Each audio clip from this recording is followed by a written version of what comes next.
Good morning, everyone. On behalf of the ISO, I'd like to welcome you to the stakeholder meeting to discuss the FERC Order 1920 compliance filing. The draft tariff language was posted a few weeks back on October 3rd with comments due last Thursday. And we also had our last meeting on September 18th, and we had comments due on October 2nd as well. So we'll be covering and responding to comments for both of those. My name is Elena Kopolov-Alford, representing ISO Stakeholder Affairs, and I'll be facilitating the web conference today. Today, our presenters are going to be Sarah Kozel, Senior Counsel, and Bijou Gopi, Senior Manager in Transmission Interface Coordination. Before we get started, just a quick reminder, if you're looking for these materials, they are available on the CAISO calendar through the meeting event link, and they also are on the miscellaneous page, also kind of filtered under the FERC 1920 heading. So those are the two places to find them as well. And we've tried to connect the comment deadlines and the events and the miscellaneous page all together so that these documents and materials and comments are easy to find. So just a few housekeeping reminders before we get started. The call is being recorded for informational and convenience purposes only. Any related transcriptions should not be reprinted without the ISO's permission. And these meetings are collaborative and intended to stimulate open dialogue and engage different perspectives. Please keep your comments professional and respectful as always. And please try and be brief and refrain from repeating what's already been said so we can manage our time efficiently this morning. If you need technical assistance during the call, please reach out to the event producer. They show as Inteller Events, and today's event producer is Stacy. To raise your hand, that raise hand icon is moved back at the bottom center of your screen. If you raise your hand, we'll call on you, and the event producer will unmute you in WebEx, and then you'll have to unmute on your side as well. And then just state your name and affiliation before asking your question or making your comment. If you dialed in outside of WebEx, press *3 to get into the question queue, and we'll call on you that way. If you'd like to leave a comment or ask a question in the chat, you can send that to all panelists. If you'd like to use closed captioning, that's now available under the CC button on the bottom left corner of your screen. And yeah, several ways to ask questions. So here's our agenda for today. Sarah and Bijou are going to go over the sets of stakeholder comments. And then Sarah will be going through the tariff revisions. And then we'll have questions after those as well. And then we just have some extra time for additional questions. So here I'm going to hand it over to Sarah to share her screen. Great, thank you so much, Elena. All right, presenting right. So I'm going to be sharing the draft tariff language in 3 different documents so that you can see the red lines that we made in response to stakeholder comments.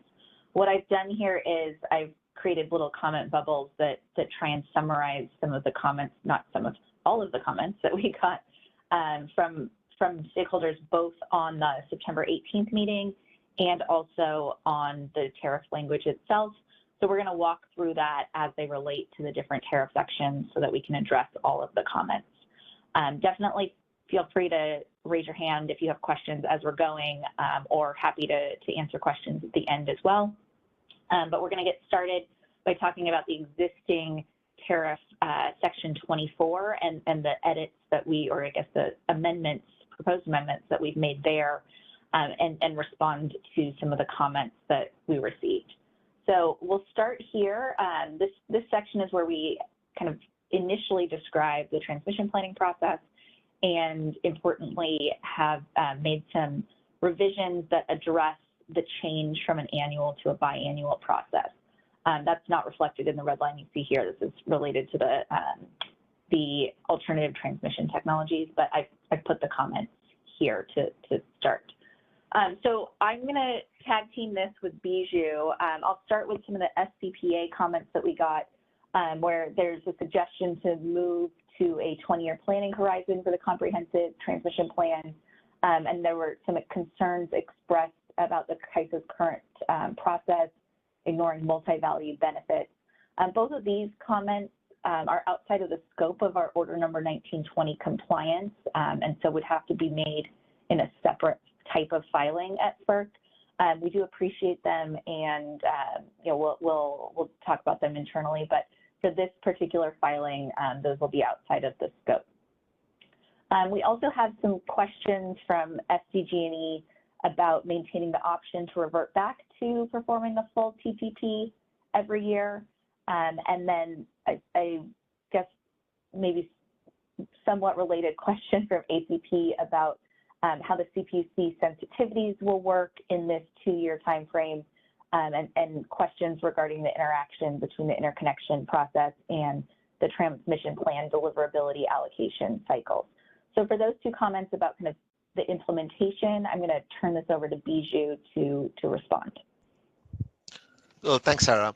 So in terms of the comments about SDG&E suggesting maintaining option to revert back to performing full TPP every year, we do have liability assessments that we will be, assessing every year. So, apart from the biennial comprehensive transmission plan, so we do intend to have an annual reliability planning process and assessment process in place, which will also cover NERC reliability standards as well, related to TPL standards, for example. In terms of ACP questions regarding CPUC requested sensitivities, so as you know, this is a stakeholder engagement. 1920 focuses heavily on stakeholder engagement process with all of you and state agencies such as CPUC and the CEC, and we will be working closely in terms of what scenarios and what factors would be driving those scenarios when we do our long-term planning, the subject of FERC Order 1920. We do know that the biennial sequencing process of the comprehensive transmission plan and the interplay with interregional planning, as well as the 4-year long-term planning process, will impact the interconnection process and TPD allocation cycles. And we are working through those impacts, and we will work through some of the detail. We are working through some of those details as we currently speak. Thanks, Sarah. Back to you. Great, thank you, Bijou. I'm going to do, see, where is it? Oh, here, comments, next.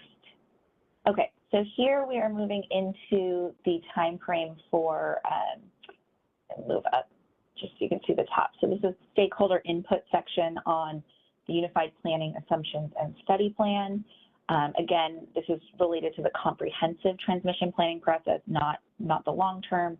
So these are where we're making changes related to our existing meetings and kind of turning them into these assumptions, needs, and solution meetings under order number 1920.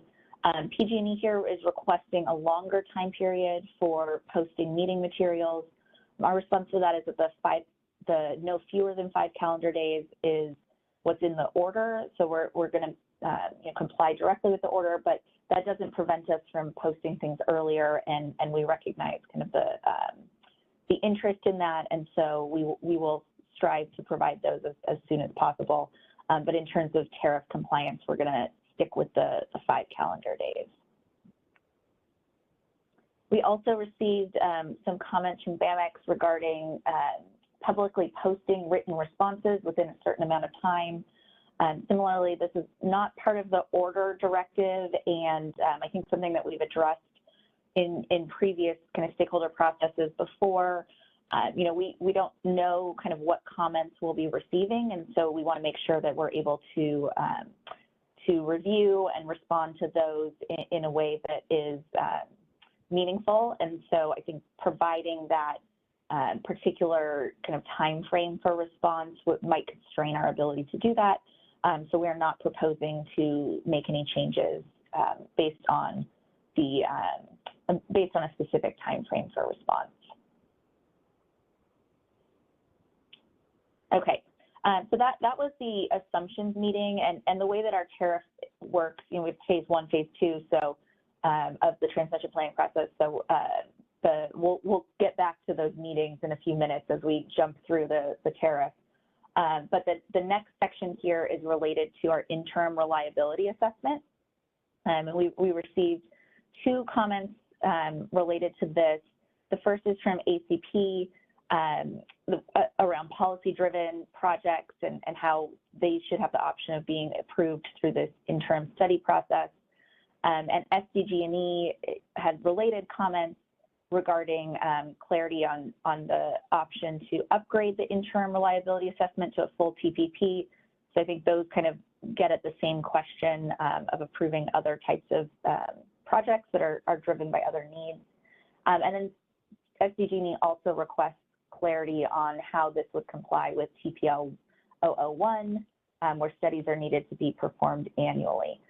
So for both of these process questions, or I guess all three of these process questions, I'll turn this to Bijou again. Thank you, Bijou. Thanks, Sarah. So in terms of interim assessments, we will be focused on reliability assessments. As I mentioned earlier, those will be performed on an annual basis, not just to ensure compliance with TPL standards and other NERC reliability standards, in pointing to specific comment from San Diego Gas and Electric, but also pressing reliability needs that cannot wait the complete of the biennial comprehensive transmission planning cycle, but reliability needs that need to be addressed on a pressing need, when the requirements need to be addressed.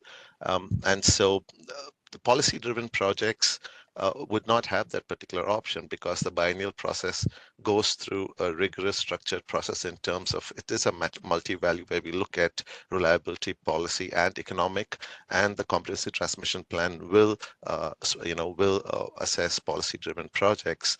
So just to reiterate, we are using the annual process for reliability assessments, which would require a pressing need. And again, this is going to be through a stakeholder engagement process as well. So that was to address both ACP and SDG&E questions.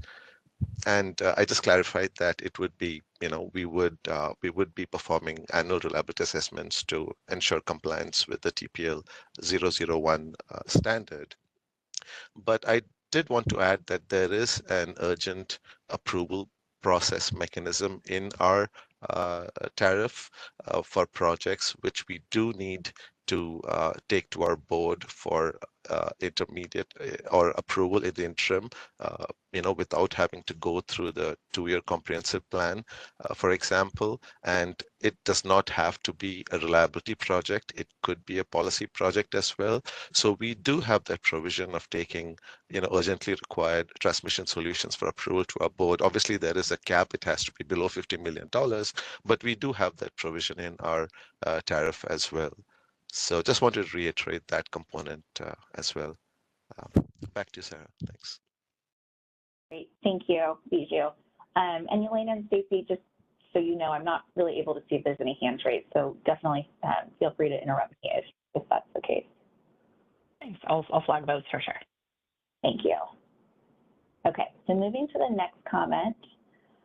Okay, so this is the window. This is a comment from PG&E and from SCE. This is a comment on the proposed reliability-driven transmission solution section. The PTOs here, or I guess PG&E and SCE, are requesting a longer window for this opportunity to provide to submit these solutions. We are not proposing to make any changes to this, kind of given the time frame that we need in order to move those processes forward. But Bijou, do you want to just comment briefly on the cost allocation, the cost estimate piece of this? Sure. No, thanks, Sarah. So this is basically the reliability-driven transmission solution. So keep that in mind. And as I mentioned earlier, we would be doing reliability assessments every year. So affording a window that's a longer window that's requested by PG&E and SCE is something that we would not be able to work with. So we were sticking to the existing 30-day window period for participating PTOs to submit proposed transmission solutions. And the only reason is, and the primary reason is that we are doing reliability assessments on an annual basis. So just wanted to give that clarification here, Sarah, as to why we are not able to make those required changes as requested. Thanks, Sarah. Back to you. Thanks. And then I may have missed this, but I think we are also looking at, in implementation, thinking about additional opportunities to revise cost estimates versus kind of this 30-day window. But those are things that are kind of still need to be worked out in the BPM. Right, that's right. Yeah. So yeah, for cost estimates, that is a concern that we know, and we would be, there are opportunities that will be available, throughout the biennial comprehensive transmission planning process, which would provide opportunities to revise cost estimates, and we would work through our BPM process in terms of schedules. So there is, there is that opportunity to, refine cost estimates given for the biennial comprehensive transmission planning process. Great, thank you. We do have a hand from Kanya Dorland. Great. Public Advocates Office. Hi, this is Kanya Dorland with the Public Advocates Office. Can you hear me? Yes. Yes. So I wanted to ask, because we had asked if the PTOs could have a longer time to develop their projects and provide more accurate estimates in the TPP as well. So I wanted to ask, is it best practices to only give them 1 month, or do other RTOs give the participating transmission owners more than a month to develop their projects? So for the comprehensive transmission planning process, Kanya, to your point, there will be opportunities to refine cost estimates. So it will not be, so there will be additional opportunities, and that will be laid out in the specific details that we are working through, including schedules as laid out in the BPM. But there would definitely be opportunities to refine cost estimates as we work through the comprehensive transmission planning process, as well as the long-term transmission planning process. Does that answer your question, Kanya? Yeah. Not exactly. It does seem like there should be a rule before you approve a project that the cost estimate should be more accurate and not have a contingency of 100%. That is not within the scope of the FERC Order 1920, Kanya. That's something that we would need to work closely with state agencies and stakeholders, but that's not within the scope of the FERC Order at this point. Okay. All right, thank you.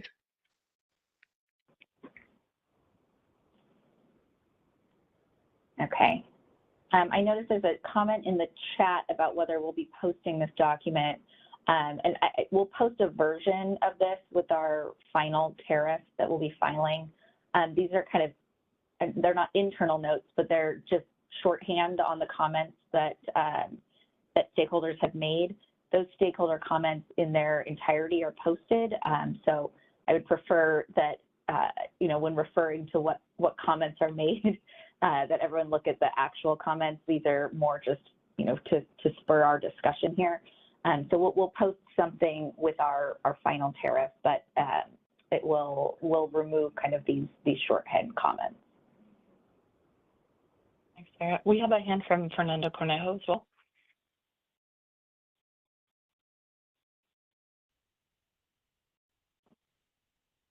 Great, go ahead.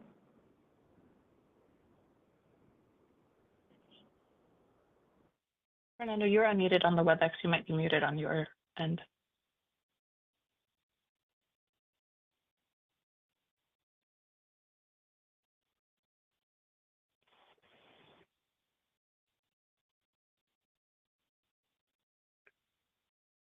Stacey, let's try again.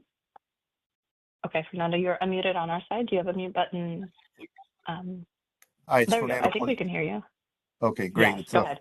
Thank you. It's Fernando Cornejo, Southern California Edison. Thanks, Bijou, for the clarification on the opportunities to have a refined or updated cost estimates. I just wanted to clarify or get confirmation from you. Is that both through the what I would call the lighter touch reliability assessments that happen on staggered years, as well as in the comprehensive TPP? For the comprehensive TPP, yes, and we still need to work through the details around the reliability assessments, but that's something that we will engage with, with stakeholders as we work through the process, Corneo. Just curious, when does that engagement happen with stakeholders? If it's so the details. So keeping in mind that what we're providing you currently is the tariff revisions to comply with the FERC Order 1920. But a lot of the details and BPM schedules and how this would play out in terms of opportunities for cost estimates, be it in the the interim reliability assessments or the annual reliability assessments, the biennial comprehensive transmission planning process that we are moving to, and the long-term planning process itself, the 4-year cycle that we are proposing in our tariff. So we would need to work through those details, but definitely we totally understand the concerns around cost estimates, and there will be opportunities, and we just have to get that details specifically, and we'll be working with all of you to get those details into our processes.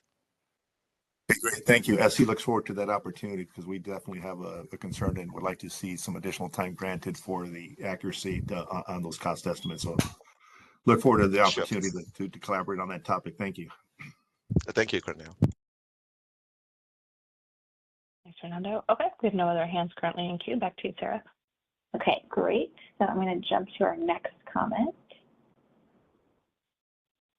Let's see. Okay, so this is a question from PG&E related to the alternative technologies. These are requirements of FERC Order number 1920 to include new tariff language around the CAISO's consideration of these alternative technologies. So they're sort of sprinkled throughout. There's different references to those. And I think as Danielle and Bijou and Jeff had explained in prior calls, these are things we already consider. We're just now kind of confirming them in the tariff. PG&E's question is related to, or is specifically whether there will be a feasibility evaluation of the regional facility alternative technologies before approval. I think the short answer is yes, but Bijou, is there any color you want to add to that? Sarah, pretty much, obviously, there will be feasibility evaluation of regional facility alternative technologies before approval, consistent with good utility practice as well. But short answer, yes, Sarah. That's all I have at this point. Great, thanks, Bijou. Okay, so now we have some questions related to the interconnection-related network upgrades. Again, this is a requirement of the FERC order to evaluate certain projects that are triggered, again, evaluate in the comprehensive transmission planning process, projects that are triggered through the interconnection process, but are not, that have not been kind of moved forward for particular reasons, most importantly, the withdrawal of certain interconnection projects. So I can collapse that. So a couple of questions we have from the first PG&E. This is related to whether the interconnection customers will bear any cost responsibility, or if the resulting project will be included in the transmission access charge. So the short answer for this is, these projects are being approved would be approved in the transmission planning process because they were triggered, but again, not pursued in the interconnection process given the withdrawals. So number one, there's not necessarily a project to assign that to in this process given the withdrawals, and number two, because this is through the comprehensive transmission planning process, these would become TPP projects and would be allocated or would receive cost allocation through the transmission access charge process. There's not really a way for us to revert back or connect back to the interconnection process and assign those projects because they're now being evaluated in this separate process here. The second question is about this lowered threshold. I think we had explained on previous calls that the CAISO already does what FERC has required of us in terms of looking at these projects. But what we're doing here is kind of changing the criteria for which of those interconnection related network upgrades would fall under a transmission planning process evaluation. And so we've added the new criteria or the more specific criteria that FERC provided. I will say they also clarified that FERC clarified that they're not providing transmission planners the opportunity to present their own criteria. They're pretty strict on this one. So the 30 million is actually directly from order number 1920. Our previous threshold was 100 million, but conforming to the order here. Bijou, I think I covered everything here, but if there's anything you want to add, definitely jump in. Otherwise, I'll jump to the next comment. No, Sarah, I think you've covered it. Yeah, nothing from my end on this. Thanks. Okay. Okay, so now, as I mentioned earlier, we are moving back into these 3 stakeholder meetings required under the order in the comprehensive transmission planning process. And we have a couple of comments here. I think this first one, BAMX recommends new language that the CAISO and PTO will post meeting materials no fewer than 5 calendar days prior to the meeting. Previously, we had put in language here about no sooner than 5 days after the CAISO posts the technical study, and had kind of used that as compliance, but we recognize that there may be other meeting materials, not just the CAISO technical study. So we appreciate this comment, and we'll be striking that language and then adding new language here about all meeting materials being posted no fewer than 5 calendar days. I think I need to put in the word calendar. Make a note of that before the meeting. So thank you for that comment. We are making that change. And then we're making that change. I'll just scroll for a minute. Similarly to the solutions meeting, we're making that same change. We also got comments, scrolling back up, from BAMX similarly about the CAISO providing written responses within a certain amount of time after the submission of those comments, and similarly to the discussion earlier in the meeting, we're not going to pursue that change because we want to have that flexibility to make sure that our responses are meaningful. And given that there could be a large amount of comments, we definitely want to make sure we have enough time to look at those in a meaningful way.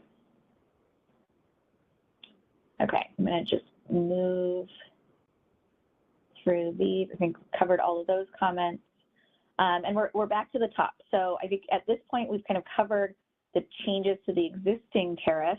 I'm going to switch over to the new section 24.11, where we discuss our new long-term planning process. But before I do, maybe I'll pause for a minute and see if there's any more questions to cover on changes to the comprehensive transmission planning process.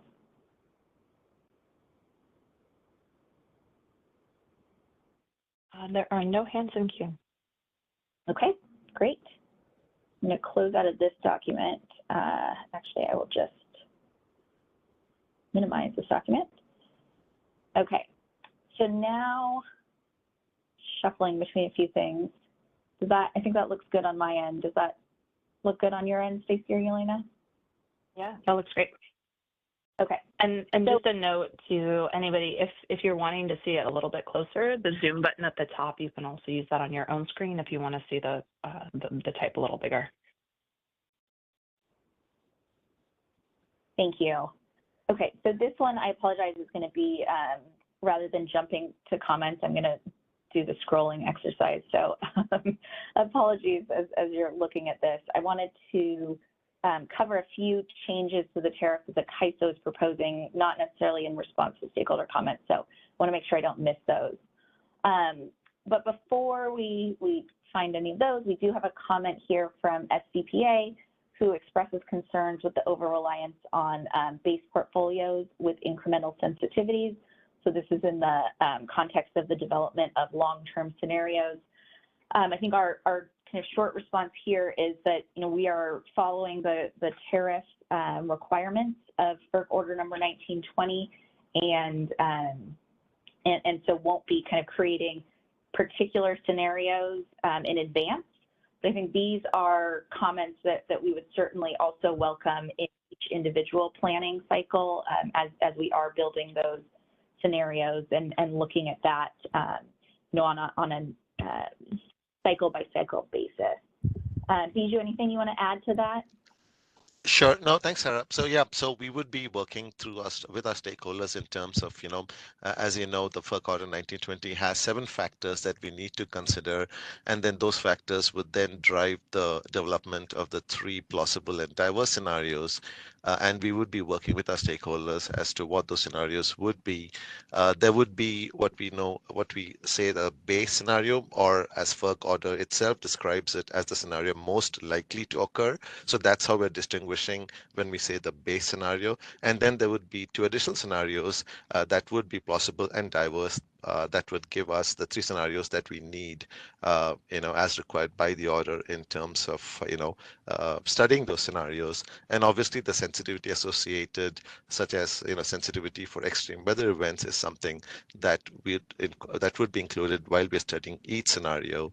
And so that's that's our proposed approach as well, and consistent with what we have been addressing in the past in terms of complying with this FERC order.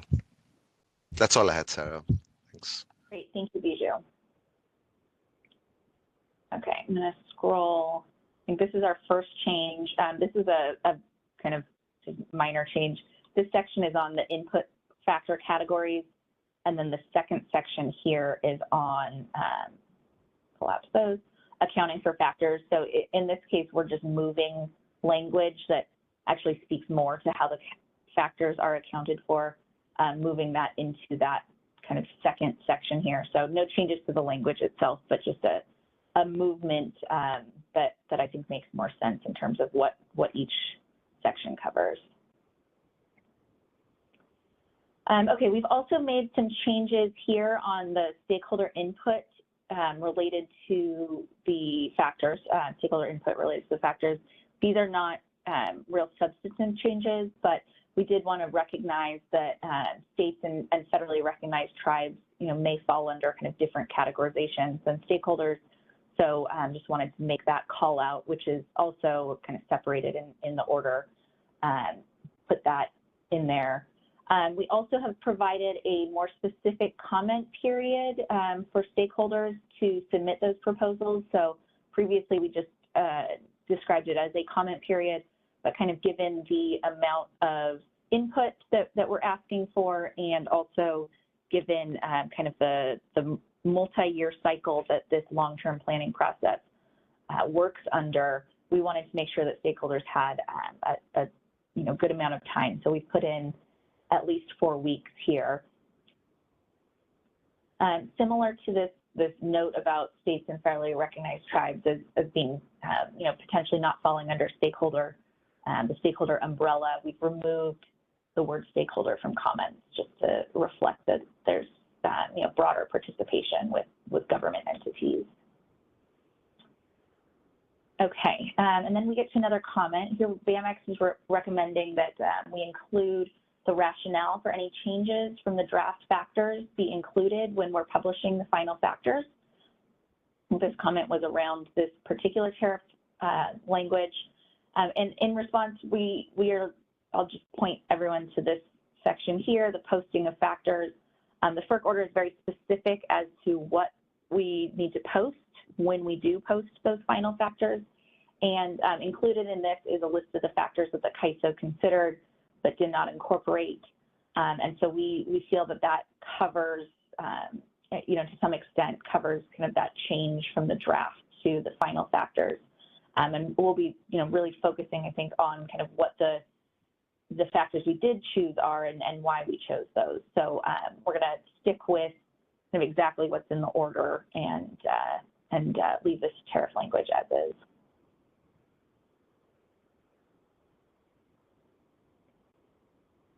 Okay. Now we're in the measurement of benefits section. This is some new tariff language provided by the CAISO. And like I said, we'll post this. These are some additional items from the FERC order that describe how the CAISO will measure those benefits. So describing kind of the 20 years out, starting from the estimated in-service date. That's kind of the time frame for calculating benefits. And related to that, in the case that the CAISO estimates the cost beyond the in-service date, the CAISO will also estimate those future costs over the same time horizon as the estimated benefits. These are provisions or directives from FERC Order Number 1920 that, in working through our filing, we felt needed to be captured in the tariff. So not something that the CAISO is kind of coming up with on its own, but particular directives from the order. So just adding some additional clarity there. And this is a similar kind of comment here about kind of the approach. We have a question here from PG&E. This is related to production cost modeling, and PG&E asked if the CAISO intends to provide greater clarity on the assumptions to be used in the future BPMs. And I think there's the short answer to that is yes. So Biju's kind of described this before. You know, the first cycle kind of really kicks off in 2027. So we'll be spending next year working through kind of the implementation details of these requirements. Biju, is there anything else you want to talk about in terms of PCM?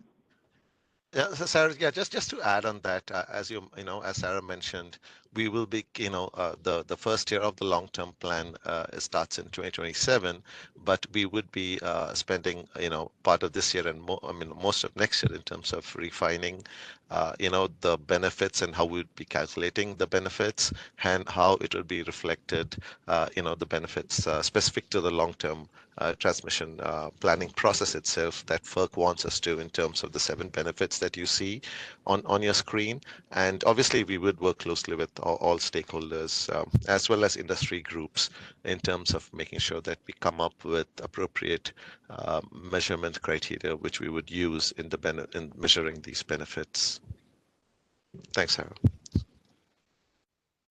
Great, thank you, Biju. Okay, I'm going to continue to scroll. Similar to kind of the comments prior to the PCM ones, this is some additional language from the FERC order that we felt needed to be included in the tariff for compliance reasons. So this is the section on extreme weather events. So some additional kind of information here. First being that the CAISO will account for circumstances that are specific to the CAISO planning region. So, not planning around extreme weather, or types of extreme weather that we might not anticipate in our planning region. And then related, a note about the CAISO accounting for conditions in which certain transmission facilities have a particularly high value, not only during extreme weather events. So adding some additional kind of information about this particular benefit. Okay, here the MX added a clarifying term transmission to identifying 1 or more transmission facilities. So I'm going to make that change. That was a good catch. Thank you. Okay, so now we are getting into the section on stakeholder proposals for transmission solutions and also opportunities to right-size replacement transmission facilities. And Ellis Power provided comments on both of these around both kind of how they are evaluated and then also to confirm that the right size replacement transmission facility opportunity is really limited to this long-term planning process and some suggested refinements there. So thank you for those comments. We're not making all of the specific suggested red lines from Ellis Power, but I hope the way that we've approached this answers that concern. So I'll just note for the first section here, stakeholder proposals for the transmission solutions, the timing in which we are accepting those is after we receive the preliminary assessment results, so or post them. So that would be after the CAISO posts the needs.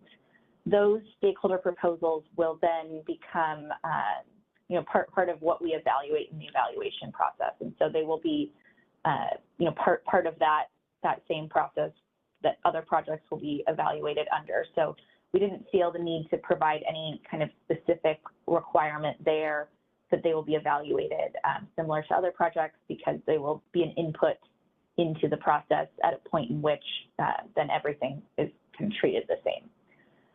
We did make a change here that addresses a similar concern, that any proposed right-size replacement transmission facility will be evaluated in the same manner as any other proposed long-term transmission facility.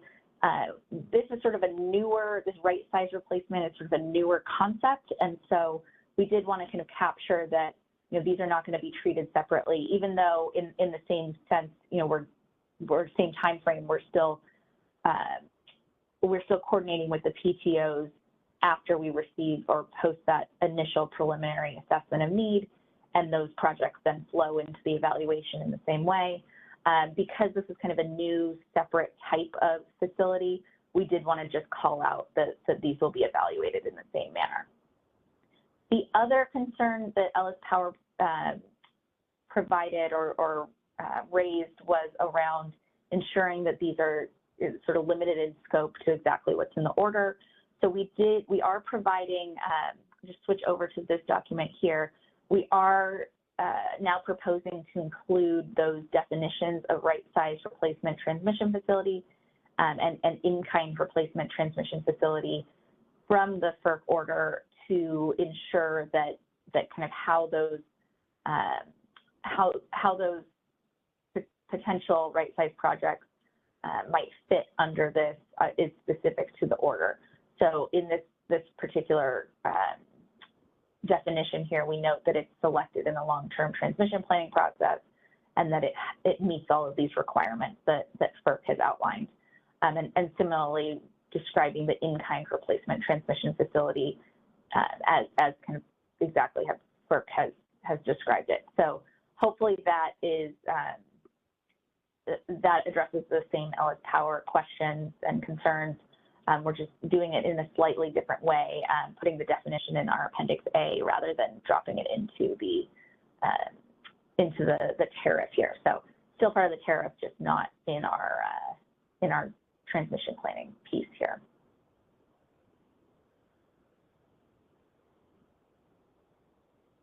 Oh, I think I do see a hand now, Joanne.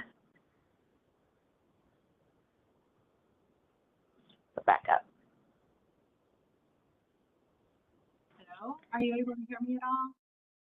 Yep, we can hear you. Can I just, okay. This is Joanne Bradley with Ellis Power. I just wanted to say thank you so much for considering our comments and yeah, adding those definitions to Appendix A definitely. Joanne, you're breaking up a little bit. I heard the thank you, which thank you, but I didn't hear if there was a comment or question after that. No. Definitions to Appendix A makes sense, so thank you. Okay, great. You cut out in the middle there, so if I'm missing anything, feel free to follow up in the chat, but I think we're good. So thank you, Joanne. Okay. Moving on to selection criteria, we had a couple of questions here, and I think this is one of the bigger ones that I'm going to turn over to Bijou again. This is a question from PG&E on, or that is requesting clarity on how the CAISO intends to measure and score each benefit. Will there be an overall score? Will there be weighted scoring? Will there be a specific threshold as to how many of the 7 benefits must be met? And then a similar question that I'll just call out at the same time, which is SCE recommending the use of multiple versus majority for the measurement of the benefits, recognizing that you know there may be some overwhelming benefit in one area, and the majority language may constrain us. So we appreciated that comment, and we'll be making that change. But Bijou, do you want to talk about selection criteria generally and kind of how that might work? Sure. Thanks, Sarah. So a couple of points on the selection criteria that I wanted to highlight here. You know, we're talking about long-term planning, 20-year plans. It's, you know, you really can't come up with a formulaic approach or a weighted or a weighted approach to coming up with an appropriate transmission solution. Each solution that we would be considering, obviously, would we would measure benefits based on, the directives in the order. But again, each project transmission solution will be measured based on its own individual merits. And then, in terms of recommendations, that's something that we would need to work through based on the merit of each transmission solution, potential solution that's been considered, as opposed to coming up with a weighted methodology, for example, because each transmission solution would, in the long term, for consideration, would bring unique aspects in terms of how or what benefits are being provided by the ones that we're considering. So that's one. The second piece is, as we mentioned earlier and throughout our discussions on FERC Order 1920, this is a stakeholder-heavy process, and and we will, and CAISO will make sure the decision making occurs in a transparent and comprehensive manner, and it would include stakeholder input as we move through the decision process of the long-term planning process. So, so that just wanted to add to that, and we totally understand SE comments around majority, and that's why we see the wording, going back to the initial premise of affording that flexibility in terms of how we measure benefits and what transmission solutions are being considered. We believe that multiple makes does provide us the flexibility in terms of how we evaluate and ultimately select if we do come up with a selection of a particular long-term regional transmission facility. So hopefully those comments address what PG&E and SC are commenting on this particular section. Thanks, Sarah. Back to you. Great, thanks, Bijou.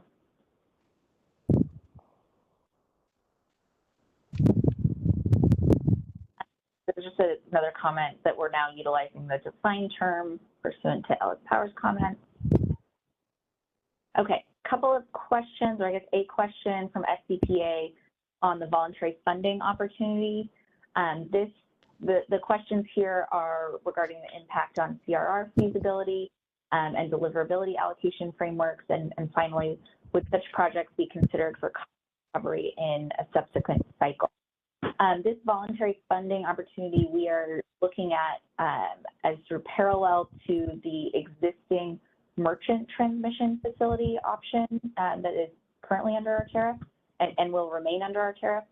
And so the questions regarding CRR feasibility and deliverability allocation frameworks, I think the short answer to that is that it'll be treated the same as a merchant project. And then to the second question around projects being considered for cost recovery in subsequent cycles, we do not anticipate that being the case. Once a project is, I say approved, it will be approved under the voluntary funding kind of framework that is proposed, given that project would otherwise not be selected. Once it's selected because of any cost reductions or any other benefits that the voluntary funding opportunity provides, it'll kind of stay in that space of voluntary funding. So it may be the case that the entire project is funded voluntarily by a relevant state entity or interconnection customer, or it may be that it's partially funded, in which case there would be some cost recovery, but all of those are part of the proposals. And so we do not anticipate having those go back through the planning cycle to be evaluated again as projects that may be eligible for full cost recovery through TAC. Anything to add to that, Bijou? Nothing, Sarah. Thank you. You've covered it well. Thank you. Okay. I think we may just have one section left here with a few questions. And that, moved too far. So this is the section on the reevaluation process. So I'm going to scroll down here.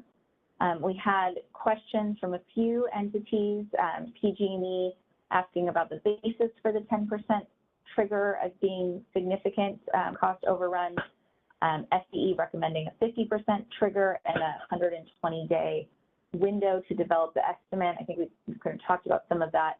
And then SCPA suggesting a 20% and a schedule delay of more than 12 months.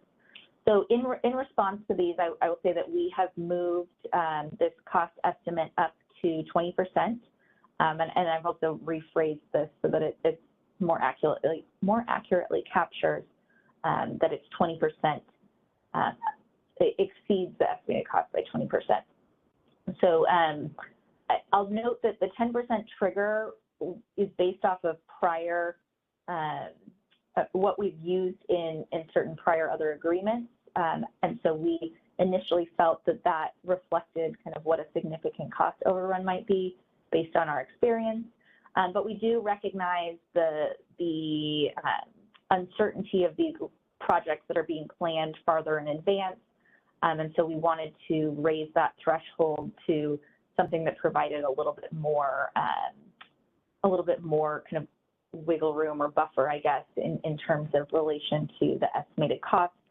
But we still needed to balance that, of course, with kind of ratepayer protections and the goals of Order Number 1920's reevaluation process, which is, you know, to really kind of track these costs and ensure that they are not kind of a significant overrun. So that's we moved up to 20%. The other thing that I will just note is that there is kind of an end date, or there is an end date to when projects are eligible for reevaluation.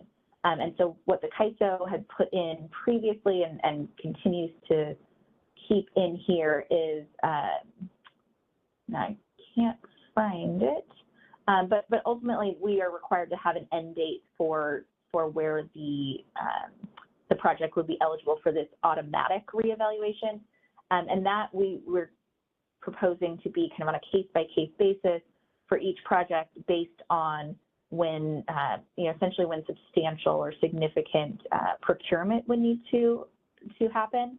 And so the idea here is that, you know, we're not looking to reevaluate or trigger immediate or automatic reevaluation of a project at any point during construction. This would all be, you know, in the earlier phases of planning when there wouldn't be kind of the same impact on a developer. And so I think this 20% increase and similarly the other criteria can work in conjunction with that end date of automatic reevaluation to provide certainty to developers.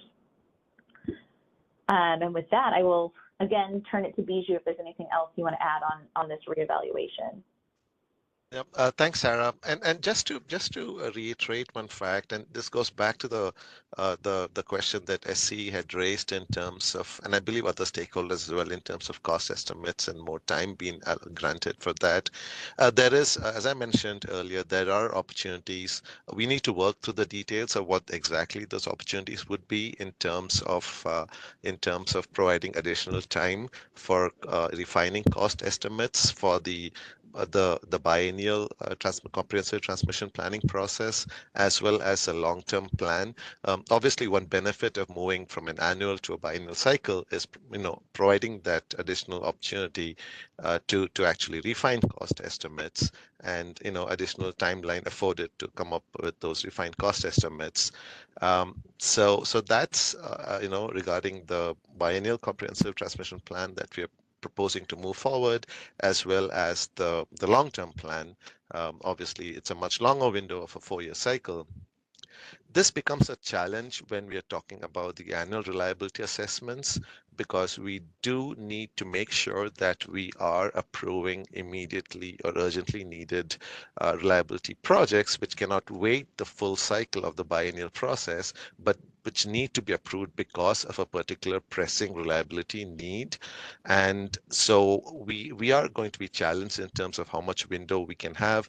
We need to, you know, kind of work with the existing timelines to the extent we can, because projects do need to get approved, you know, in that cycle, so that, you know, CAISO and stakeholders and PTOs can move forward, and, you know, developers can move forward on those particular projects. For example, when we're talking about, you know, approving transmission solutions for pressing reliability needs, and these annual reliability assessments will be conducted on an annual basis.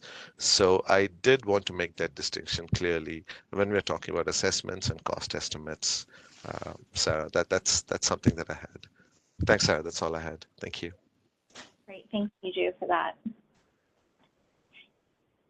Okay, so that is the end of the comments received and the end of the tariff language.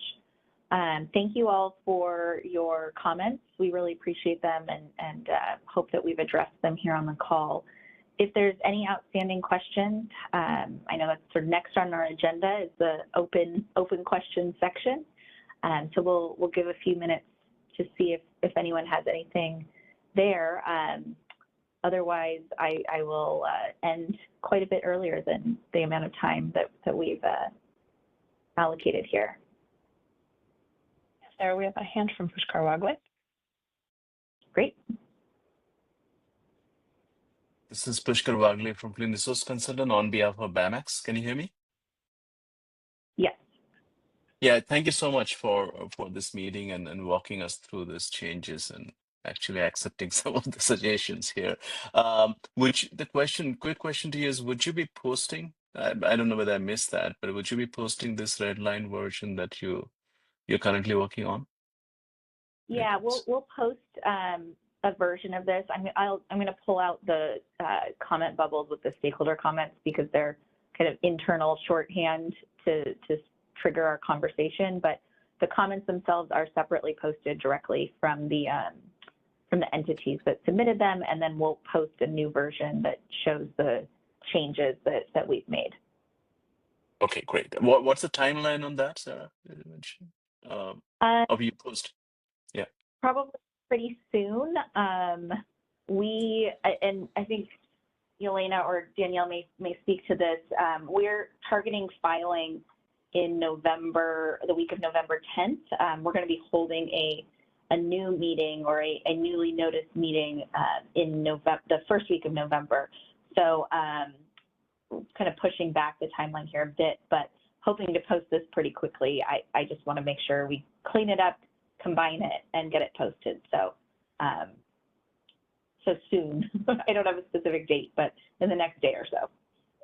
Understood. Great. Thank you so much. That's all I have. Thanks, Pushkar. We don't have any other hands in queue. Feel free if you think of something to raise your hand. So for our next steps, this is not a next step. This is a previous step that the comments were due last week, and also that we're going to be providing an information session for tribes and tribal representatives in the first week of November, as Sarah had just mentioned. That is the newly noticed meeting. And if you have additional questions or comments, you can email either one of those emails there, and then we will have the new final tariff language posted in the same place where it's been posted. So it'll be under the miscellaneous meetings and under this meeting as well. And that's all we have for this meeting. I just have a few of our usual plugs that we put in here. So in an effort to help you stay engaged with the various CAISO initiatives, we have a list of key events happening this week.